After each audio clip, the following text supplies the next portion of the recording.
حضور صلی اللہ علیہ وآلہ وسلم نے فرمایا کہ جب انسان کا انتقال ہو جاتا ہے، جب انسان مر جاتا ہے تو اس کے نامہ اعمال کا سلسلہ منقطع ہو جاتا ہے۔ اب کسی عمل کا ثواب اسے نہیں ملتا۔ جتنی زندگی تھی جو اس میں عمل کیے اب وہ اس کے کام آنے ہوں گے۔ لیکن فرمایا مرنے کے بعد اعمال کا سلسلہ منقطع ہو گیا، لیکن 3 عمل ایسے ہیں جو انسان کے مرنے کے بعد بھی اسے فائدہ دیتے ہیں، اس کو ان کا اجر ملتا رہتا ہے، اس کا ثواب جاری رہتا ہے۔ وہ 3 عمل کون سے ہیں؟ نبی رحمت صلی اللہ علیہ وآلہ وسلم نے ارشاد فرمایا وہ اعمال جن کا ثواب مرنے کے بعد بھی مرنے والے کو ملتا ہے، ایک تو ہے صدقہ جاریہ۔ کوئی ایسا کام کر دیا جس کا ثواب جاری رہے۔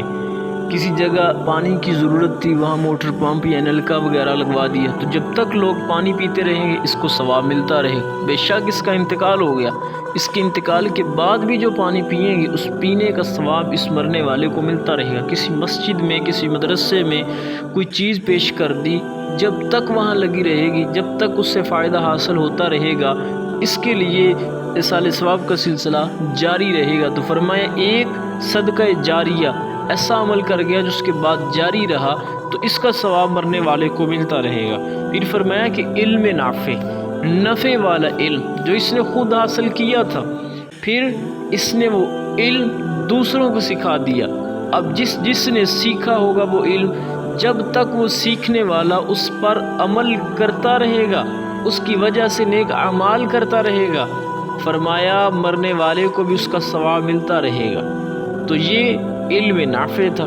تیسرے نمبر پر اللہ کے رسول صلی اللہ علیہ وآلہ وسلم نے ارشاد فرمایا مرنے والا نیک اولاد چھوڑ گیا۔ یہ نیک اولاد بھی ایسا عمل ہے جس کا ثواب مرنے کے بعد بھی جاری رہتا ہے۔ نیک اولاد عمل وہ کرتی ہے، ثواب اس کو ملتا رہتا ہے۔ کیوں؟ اس نے تربیت اچھی کی تھی، اس نے ان کے لیے دین کے راستے کو آسان بنا دیا تھا، انہیں دین کا علم سکھایا تھا۔ نیک اولاد مرنے کے بعد اپنے والدین کے لیے ایصال ثواب کا ذریعہ بنتی ہے۔ وہ کبھی تو ہاتھ اٹھا کے ان کے لیے بخشش کی دعائیں اور مغفرت کی دعائیں کرتی ہے، تو کبھی ان کے نام پہ صدقات کرتی ہے، کبھی ان کے نام پہ مساجد بناتی ہے، کسی مدرسے میں پہنچ جاتی ہے۔ تو نیک اولاد فرمایا یہ مرنے کے بعد بھی اس کا ثواب جو ہے وہ مرنے والے کو ملتا رہتا ہے۔ اپنی زندگیوں میں ان 3 کاموں میں سے کچھ کر کے جائیے کہ جب ہم چلے جائیں گے اس دنیا سے تو اب نامہ اعمال کا سلسلہ، جو اعمال کا سلسلہ ہے وہ تو بند ہو جائے گا، لیکن یہ 3 عمل تو جاری رہیں گے۔ کچھ صدقہ ایسا کر جائیں جو آپ کے مرنے کے بعد بھی جاری رہے، لوگ اس سے نفع حاصل کرتے رہے، کوئی ایسا کام کر کے چلے جائیں۔ پھر کسی کو علم سکھا دیں بغیر کسی لالچ کے، صرف اس نیت کے ساتھ کہ یار مرنے کے بعد میرے یہ عمل کرے گا۔ اگر ہم نے آج کسی کو قرآن کریم سکھا دیا، کسی کی نماز درست کرا دی، جب تک یہ قرآن پڑھے گا، جب تک نماز پڑھے گا، ہمیں فری کا ثواب ملتا رہے گا۔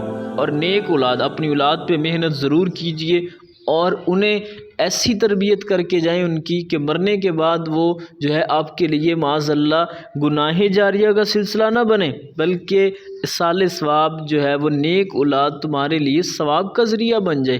تربیت ان کی اس لحاظ سے کر کے چلے جائیں۔ اللہ کریم ہم سب کی تمام تر حاجات کو اپنی رحمت سے پورا فرمائے اور ہمیں صدقہ جاریہ والے کام کرنے کی سعادت عطا فرمائے۔